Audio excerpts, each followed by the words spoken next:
Should you buy Star Wars Jedi Survivor? Jedi Survivor is the heavily anticipated sequel to Jedi Fallen Order, and it's absolutely huge. It took me about 30 hours to beat while doing some side content, and I still haven't fully explored everything. Despite its extremely buggy launch and performance problems on PC, I pushed through and I'm glad I did. Jedi Fallen Order did have flaws, but most of them were fairly minor, so going into Jedi Survivor I expected another Fallen Order, just with huge improvements on those flaws, but what I got was something extremely surprising. Jedi Fallen Order just nailed exploration, combat, and just that general Star Wars feel within a short, compact, semi-open world setting, so it was easy to see where Respawn could take this design and expand on it, while avoiding some of the flaws I talked about in my previous Jedi Fallen Order review, which you can watch here if you care after all these years. What I got was a bigger and better Jedi Fallen Order, but with completely new flaws in which some could potentially ruin your enjoyment significantly.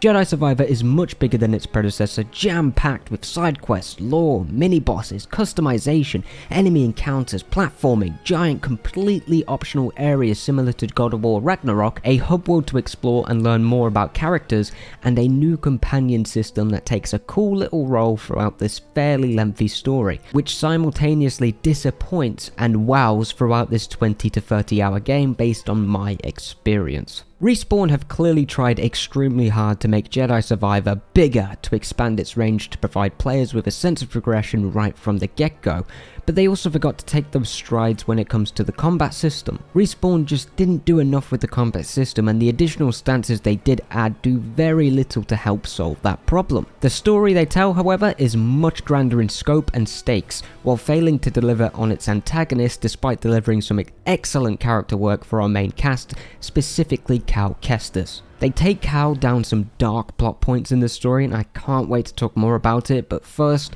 we've got to tackle the elephant in the room. Not the literal elephant, if you've got an elephant in there. Why do you have an elephant in your room? What are you doing?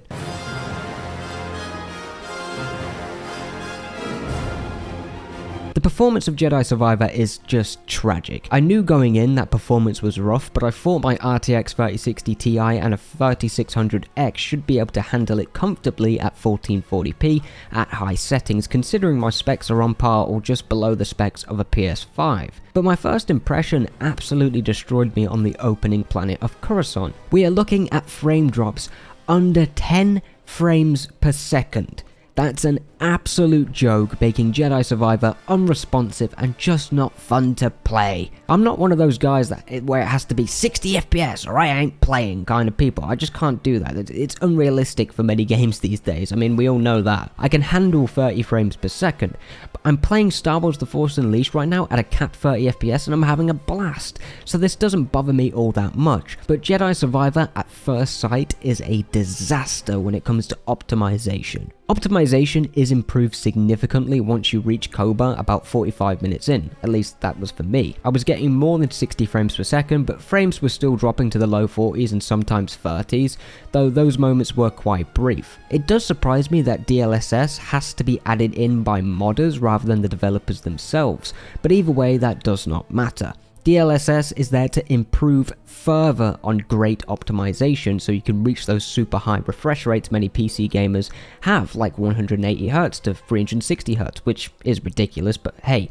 if that's your thing, who am I to judge? So I'd still be upset about the performance here. It's not just PC that are having issues though, consoles have been hit pretty hard apparently, which does suck, but it just goes to show that EA pushed Respawn to release this too early once again, so it clearly needed just a little more time in the cooker just to get it right, but unfortunately that didn't happen, and I don't care if there are patches coming out. They released the game at launch and this is how it played.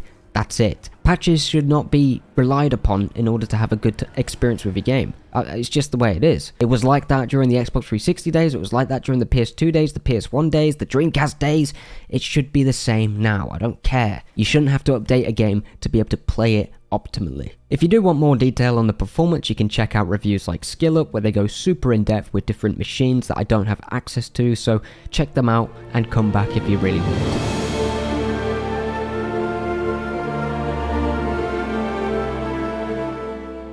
Jedi Survivor is set 4 years after Jedi Fallen Order. Cal Kestis is still out there fighting the Empire, however he seems to be doing it alone for now, fighting an ever-growing and more powerful Empire slowly overwhelming Cal in ways I cannot say. Jedi Survivor is going to struggle following up Jedi Fallen Order after providing such a small yet impactful narrative, building a few characters up, set in a world that is so expansive. Respawn was fighting not only our expectations for where this story would go, but the sheer amount of creative opportunity they had at their disposal, and for the most part, I loved where Respawn took this story. Respawn manages to add a new layer to Cal's character, played wonderfully by Cameron Monaghan, I think that's how you say his name, bringing a new depth to his character and providing a performance that suits the questions that are asked throughout this story.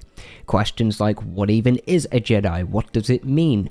Why should the Jedi even be brought back if they failed already? Why should someone like Cal just drop everything in his life to bring back an order that could just make the same mistakes again and toss him aside? Cal in Jedi Survivor for me is the perfect protagonist for these kinds of Star Wars stories. An optimist dragged down by the unrelenting power of an empire that is both out of reach but right outside your back door at all times. And they show that wonderfully through his character development and the plot points that are explored here, but there's more than Cal in this story. All your favourites from Jedi Fallen Order return here. Grease, Merrin and Seer all have a part to play, some more than others, as well as a bunch of additional characters that I found all likeable with some cool twists I did not see coming. The Jedi series so far has always been about the characters and their struggles, and it is no different here. So while Respawn absolutely nails the characters we spend all our time with, they absolutely fumbled the bag when it comes to the villains of this story. If you told me back in November of 2019 that Respawn would create a story that is significantly more complex and interesting for Fallen Order's sequel, but created the least interesting Star Wars villains in years, I wouldn't have believed you, because I thought the villains were the weakest part of Fallen Order, so in my mind, that would be the first thing the writing team would tackle for a sequel. But they just amplified the problem. Star Wars has arguably the most iconic set of villains in entertainment, as outside of someone like Batman or Spider-Man, but they are just wasted here. There's a small spoiler here, but it happens within the first act, but if you don't want any spoilers, skip about 10 seconds from now. The main villain is a guy called Dagon or something, and he's from the High Republic. A villain from the High Republic? I'm not a massive Star Wars guy, but even I know the opportunity there is almost limitless. But Dagon is one of the weakest villains I've ever seen in a Star Wars game. He's boring, he talks nonsense, he appears like 3 times in the entire story, and his conclusion to his arc is extremely disappointing. It suits the story that's being told, but it's just not explored anywhere near enough to make Dagon a memorable character. Jedi Survivor, while full of MacGuffins, tells an epic story with a layer of intimacy spread across its 20 to 30 hour playtime. Survivor shines when it puts down the epic set pieces for a slow conversation between characters, exploring ideas, dreams, fears, and most importantly, hopes for the future.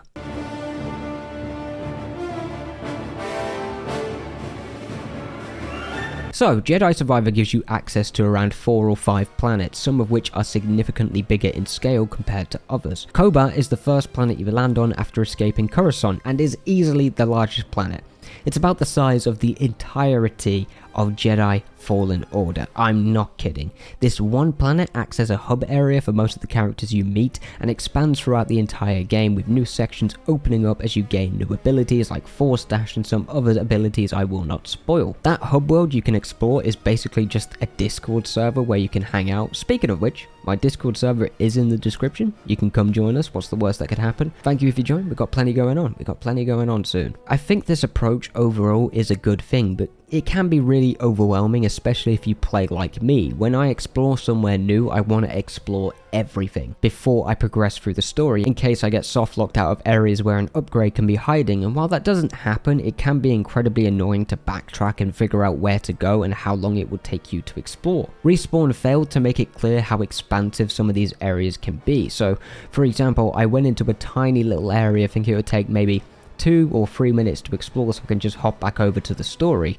only to drop down a giant maze that took me almost an hour to complete while being ambushed by bosses with almost no stims, resulting in me having to go back and do it all over again just to get my XP back, which can be frustrating. Now that may not bother you particularly, but it does annoy me a little. Maybe it would have been a good idea to add a option in the accessibility features to show an average of how long it takes to explore an entire area before you commit to it, especially since you can't save the game unless you find a meditation spot. So if something goes wrong in your life, too bad, you've just wasted half an hour. Maybe that would ruin the immersion for some people, but a quick pop-up when you enter a new area would be nice. You know, just so there's a bit more choice and clearness as to how long it's going to take. Other than that, exploration is fantastic. The level design is fantastic, and the platforming, in my opinion, has improved a lot since Fallen Order.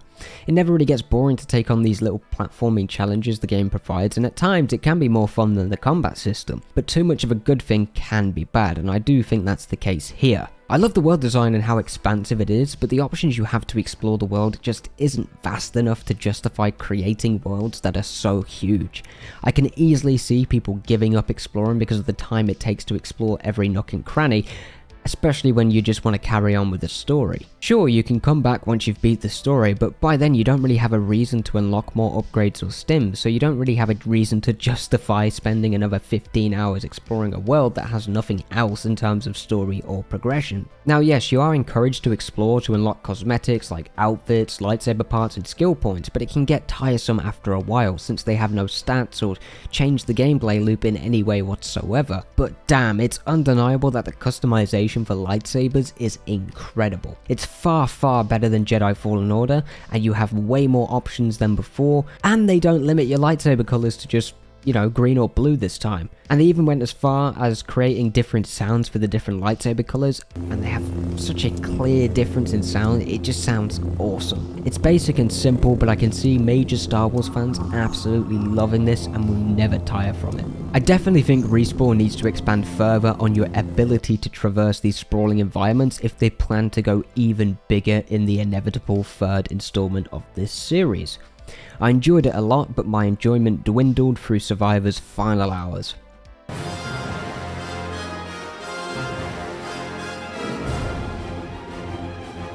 The combat system of Jedi Survivor looks flashy, it's cool, it sounds cool, it plays cool, and that's about it. I wasn't disappointed with Jedi Survivor's combat system, but I expected just a little bit more. Firstly, the new stuff, there's a bit more enemy variety here, so it spices up the combat encounters, especially when Respawn combines different enemy types at the same time, forcing you to focus on your distance between targets and quickly deciding whether your focus should be on the big guy or the ranged guy, you know what I mean? And finally, the lightsaber stances. That's about it when it comes to the new stuff they added. The new enemies are really fun to take on, whether it's a new creature or just a new basic enemy type like jet troopers, but they really offer nothing new to the gameplay loop. It's the same thing as Jedi Fallen Order: run in, parry and spam attack until the enemies are dead. There's no combo system, you can't switch between all 5 stances, you can only have 2 stances just like Jedi Fallen Order. The force abilities still force you to a standstill, making you use them less because they're just less viable than swinging your lightsaber around for a minute or two. And the force abilities they do add do so little to the gameplay, you might as well have not added them at all. These are all flaws with Jedi Fallen Order that Respawn for whatever reason didn't bother to fix. It's still a really fun gameplay loop, but it just feels incredibly basic after finally receiving a sequel nearly 4 years later. The 5 stances are full of potential, but they are incredibly basic additions. The blaster stance and crossguard stance in particular feel half-baked, offering nothing really new apart from being able to blast enemies a few times from a distance, or offering heavy attacks with crossguard. Respawn shows these stances off like they are new epic combo systems that you can choose between, but in reality the stances are just glorified combo buttons. Heavy attacks is crossguard, that's usually triangle. Quick attacks are dual wield, which is usually square. AoE attacks are double blade, which is usually like R1 or something. Balance attacks are just basic combos like the single lightsaber. And the ranged is blaster stance. These systems usually blend into one combat system where you can seamlessly switch between these attacks like Devil May Cry, Ghost of Tsushima, etc. So the new stances are just undercooked. I did main dual wield because they just let you melt enemies far quicker than any other stance, and the fact you can only equip 2 stances at once is a terrible decision. The combat system is already limited just because of how the combat system is designed from the get-go, but then to limit players further, this will not encourage experimentation but in fact punishes it because you have skill points that you have to dedicate to each stance. Meaning you're going to pick 2 stances and you're going to stick with those stances till the end of the game because you've already got skill points in them. I didn't have a single fight through my 30 hours where I thought maybe I should switch stances to take this boss on. It just seems like a blatantly obvious thing you would want to take into account when creating these stances. Create enemies that require you to use those stances and then voila! This would also provide a reason to allow players to access every stance at all times, and why can't Cal have all 5 stances at once? There's no real reason for it lore-wise, I think. It just seems like Respawn realised we haven't designed enemies specific to the stances, so let's just make players choose between 2 stances. It just seems really counterintuitive. Like, you could have like a scroll wheel to choose between the 5 stances, maybe you could press L1 and use the D-pad or something to switch stances, or I don't know, just something. You didn't have to limit players to 2 stances. It just seems stupid. Despite those glaring issues, the combat system does what it does well and does provide a great combat loop that doesn't get boring throughout those 30 hours you'll be playing. It looks flashy, it sounds flashy, and for most people, I think that's all you really need for your average player, especially for a Star Wars game. Not every combat system needs to be super in-depth, but it would have been nice to have something to really sink your teeth into, but that is just not here.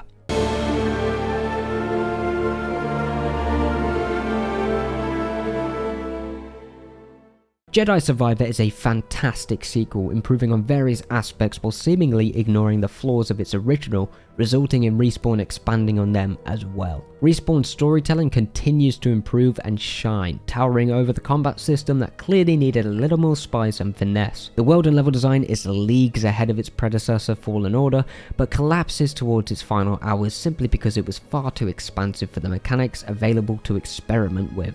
And finally, the performance of Jedi Survivor, not just on PC, is atrocious and should never have released in the state it was. Those issues alone has had an entirely negative effect on Survivor's launch and potentially its reputation despite how good it actually is.